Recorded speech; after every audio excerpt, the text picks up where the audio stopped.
सभी साथियों को नमस्कार। युवा मंच यूट्यूब चैनल पर आप सभी का स्वागत है। मित्रों, आज बात होगी शिक्षा सेवा चयन आयोग की।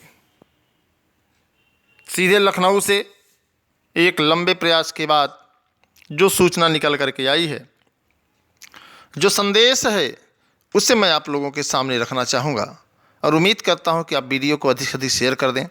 जो साथी चैनल से नहीं जुड़े हैं, चैनल को सब्सक्राइब कर लें, लाइक कर दें, ताकि आपको एथेंटिक सूचना, सही जानकारी समय समय पर मिलती रहे।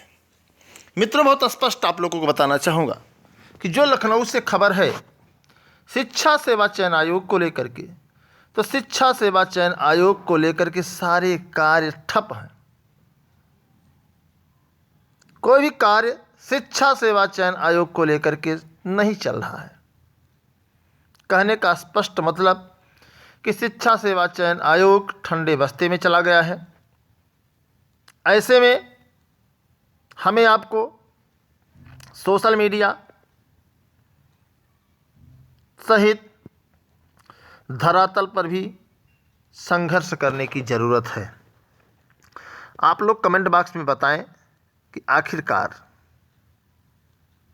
क्या किया जाए, कैसे संघर्ष किया जाए कि सरकार शिक्षा सेवा चयन आयोग को गठित करे। साथ ही साथ जो रिक्त पद हैं, वो चाहे तदर्थ शिक्षकों के हों या फिर मौलिक पद हों, उनका अध्याचन शिक्षा सेवा चयन आयोग में भेजकर सीटों की वृद्धि की जाए। ये आपको पता ही है कि 25,000 पद खाली हैं, जिसको लेकर के लगातार युवा मंच टीम संघर्ष कर रही है।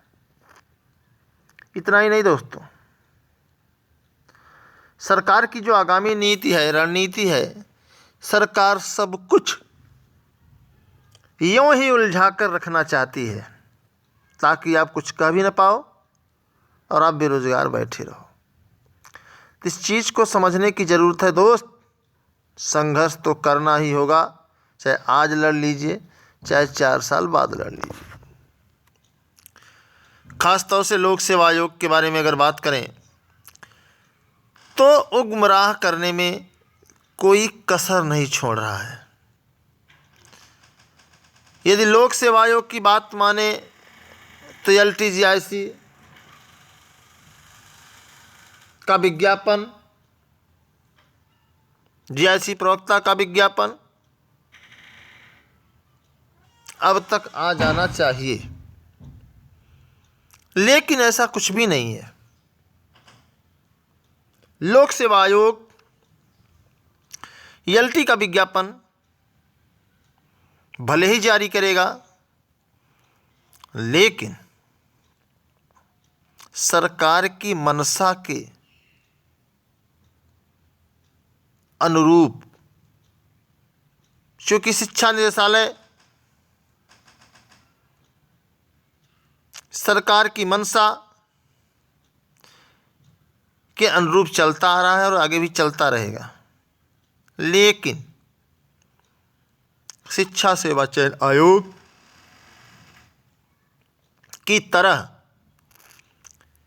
LTGIC GIC प्रवक्ता विज्ञापन भी अब ठंडे बस्ते में दिख रहा है। इसको भी लेकर के हमें आपको थोड़ा सा सोशल मीडिया में सक्रिय होना पड़ेगा और ज़मीनी संघर्ष करने की ज़रूरत है। सीटें खाली ही हैं, बहुत ज़्यादा बताने की ज़रूरत नहीं है, आप लोग समझदार हैं। और समय की नज़ाकत को मैं बार बार इसलिए कहता हूँ कि वक्त की नज़ाकत को समझिए, एकजुटता दिखा दीजिए, सभी लोग संघर्ष को तैयार हो जाइए। निश्चित तौर पर हमारी आपकी बात सरकार को सुननी पड़ेगी। सबसे बड़ा सवाल आज मैं आप लोगों से ज़रूर इस सवाल को करना चाहूँगा कि आखिरकार आपके मन में चल क्या रहा है, आखिर आप सोच क्या रहे हैं, आखिर आपकी विचारधारा क्या है। क्या संघर्ष करना हमारे आपके बस की बात नहीं है, या फिर आपके पास तक संघर्ष की सूचना नहीं पहुंच पाती। ये बात मैं भी जानता हूं कि सभी साथियों तक सूचना नहीं पहुंच पाती है, क्योंकि हम आप उतने सक्रिय नहीं हैं, उतने गंभीर नहीं हैं कि हम मैसेज या सूचना सभी साथी तक पहुंचे। जैसा कि आप सभी को पता है कि युवा मंच टीम ने निर्णय लिया है कि दशहरे के बाद एक बार पुनः नई ऊर्जा के साथ, नए जोश के साथ, पूरे होश के साथ फिर आंदोलन का आगाज किया जाएगा। सामने चुनाव है और शिक्षा सेवा चयन आयोग के गठन, LT, GIC प्रवक्ता सहित तमाम प्रदेश में 6 लाख से अधिक जो पद खाली हैं उसको भरे जाने को लेकर के एक बार पुनः मजबूती से आवाज़ बुलंद की जाएगी।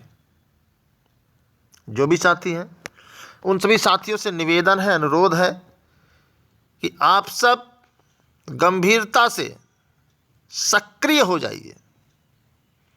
और सबसे जो बड़ा सवाल है कि आपके मन में चल क्या रहा है।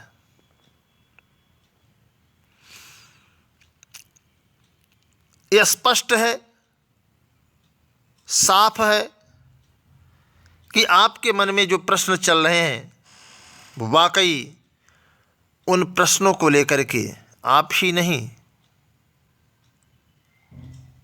बेरोजगारों का पूरा आलम सोच रहा है। क्या सोच रहा है मैं बताऊंगा और आप कमेंट बॉक्स में बताएंगे कि इसका हल क्या होगा। मित्रों, आप ये सोच रहे हैं कि TGT PGT में सीट वृद्धि होगी कि नहीं, तो आप सब चाह लेंगे तो निश्चित होगी। परीक्षा चुनाव से पहले होगी कि नहीं, तो आप चाहेंगे तो ही होगी, वरना संभव ही नहीं है कि चुनाव से पहले परीक्षा हो पाए। GIC LT GIC प्रवक्ता का विज्ञापन आएगा कि नहीं, तो आप सभी को बता दें मित्रों, जिस दिन ठान लेंगे उस दिन विज्ञापन आएगा, यह भी जान लेंगे। ये बात समझने की ज़रूरत है। इतना ही नहीं, आपके मन में एक और सवाल है कि सरकार शिक्षा सेवा चयन आयोग का गठन कब करा रही है। जब छात्र संघर्ष करता है, लड़ाई लड़ने के लिए आवाज़ बुलंद करता है, तो उस दौरान में सरकार में कुछ हलचल होती है, लेकिन जैसे ही छात्र शांत हो जाते हैं कि चलो अब कुछ होना होगा तो हो जाएगा, तो सरकार भी उतने पर ठप्प हो जा रही है। यह सबसे बड़ा दुर्भाग्य है। तो सभी साथियों से निवेदन है कि सोशल मीडिया पर भी लिखें, उस वीडियो को हर साथी तक शेयर करें ताकि सभी साथी अधिक से अधिक जुड़ सकें और हम लोग मजबूती से अपनी आवाज़ एक बार पुनः दशहरा के बाद उठाएंगे। तो आप लोग सहमत हैं तो आप कमेंट बॉक्स में अपनी राय जरूर दीजिए। क्या दशहरे के बाद आप लोग संघर्ष के लिए तैयार हैं? यदि हाँ तो कमेंट जरूर करें। इसी के साथ सभी साथियों को नमस्कार। मैं आपके संघर्षों का साथी अनिल सिंह।